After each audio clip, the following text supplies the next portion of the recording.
Joining me now, I have John McGowan. He's General Secretary of the Social Workers Union. John, pretty shocking findings then in this report today. Yes, hello, Ross. Yes, there's certainly shocking findings, and obviously I've got the figures in relation to the East of England and sort of covering your area, and it's pretty similar to the rest of the UK that they're highlighting a number of sort of serious concerns. And if you want, I can go over some of them if it's useful. Well, absolutely. I mean, social workers, I've got, provide a vital safeguarding role to the UK's most vulnerable people. Let's run through first some of the things they actually do. Yeah, well, I think a lot of your listeners might not realise, but we're a 24/7 day a week service, and really we cover everything from the cradle to the grave. And actually, some of our work, despite the media, they always focus on the negatives and taking away children, but actually we do a lot of preventative work in relation to child protection and all the way through to adult protection. And amongst all that is all your other areas, maybe which families in poverty and adults facing mental health issues, and in Scotland, we cover sort of criminal justice. So there's a whole sort of collection of things that social workers do. So how has the COVID-19 pandemic and the lockdown situation affected social workers? Yeah, well, I'll start with a negative and I'll continue with a negative. I think that sort of sadly we've lost 21 social workers officially from some government stats in their function of being a social worker in the front line. So that's 21 deaths that unfortunately have occurred. And there might be more because there's a lot of social workers who might have been off during that time. Also, social workers have been dealing with a lot of grief and situations and families, and also with older people and children who've maybe faced a death of a parent or a family member. So amongst all that, you can imagine that not only are we dealing with mental health, but the impact on our members' mental health has been quite significant. And there's been a number of on stress levels. And even prior to COVID-19, social workers were already leaving the profession because of the workload. So it isn't a positive picture at the moment, I'm afraid. Now, some of the written accounts then draw attention to a lack of what exactly? Lack of support, I guess, for doing the job? Yeah, there's a wide, if you look at the working conditions and the well-being, we can see quite clearly that in some social work teams, some social workers are hot desking. I mean, this is before COVID, but presently there's a lot of social workers who are working at home. It's not ideal really when you're conducting child protection or adult protection interviews from your own kitchen and you're seeing somebody coming into your own home. So more recently it's been a concern with the working conditions, but prior to that and post-COVID, some social work teams are just the hot desking. So you've got social workers who might not have proper access to computers. The working conditions might be that they're not supported properly by management. They might be supported by heavy caseloads or not having the proper tools to do the job. And by tools, I mean being able to refer to other organisations and other forms of support. So in a way that builds a lot of pressure on social workers. And just to give you another stat, that the average shelf life of a qualified social worker throughout the UK is about 7 years. So after qualifying, you're looking at a framework of 7 years, and you can imagine that that's not a long time, really, is it?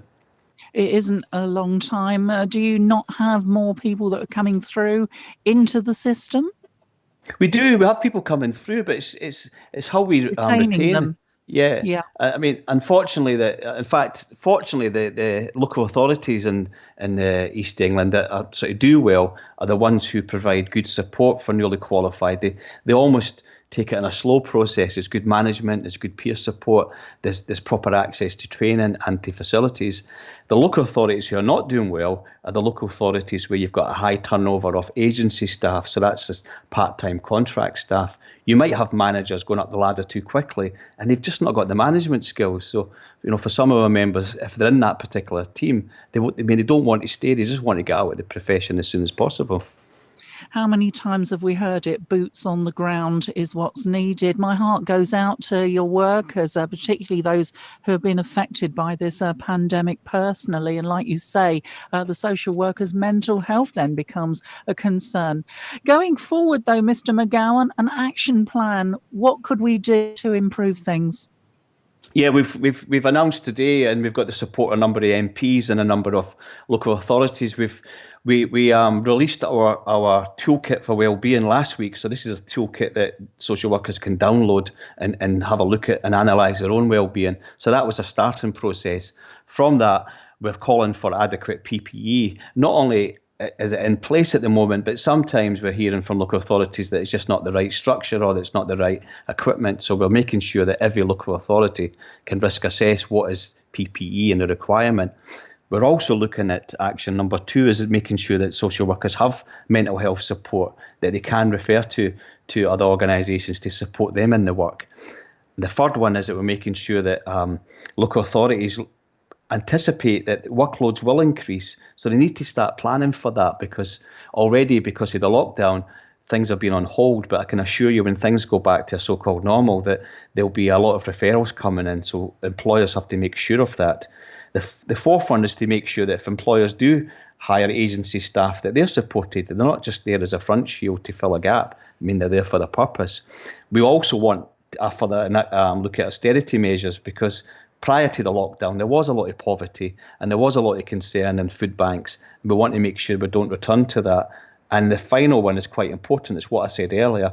A lot of our members are doing a lot of online work and doing things like interviewing children through WhatsApp or even adults in the family home. And for some people, particularly if they've not got the technology, it's just overwhelming for them. So to make sure that we can face one-to-one interviews again. And that's it in a nutshell, really. And hopefully if that's all solved, we'll face a good future for social workers. Well, let's hope so. And obviously you describe getting back to normal, but it's looking very much like it's going to be a different kind of new normal. So going ahead. So going online and getting that information pack, where do people need to go? Yeah, there's we work along with our professional association, which is the British Association of Social Workers. So I'm sure any of your search engines with the British Association and Social Workers Union, the toolkit is available to download. It's free. There's not often you get something for free. So this is a whole toolkit that we've developed along with Bath Spa University, and it's hopefully social workers can look and analyse how they're feeling, and also some tools for mental health techniques. Finally, Mr. McGowan, do you think the government could be doing more to help? I think the government can be doing more. And if you look at the budget yesterday, when they announced high funding for social care, that's fine, because social work is part of social care, but we're a specialist profession and we have statutory duties, and that money that's been announced by the budget, it won't work its way down to social work teams. Again, we'll be faced with cuts. So what we're asking for government members and ministers at the moment, we're tabling a few questions to ask in Parliament about the conditions of social work, and to get us back on the map, to make sure that our voice is heard and what we do is recognised. Well, we here at Gateway wish you the best of luck. John McGowan, you're the General Secretary of the Social Workers Union. Thank you for taking time to speak to me and to my listeners today here on Gateway 97.8. Thank you.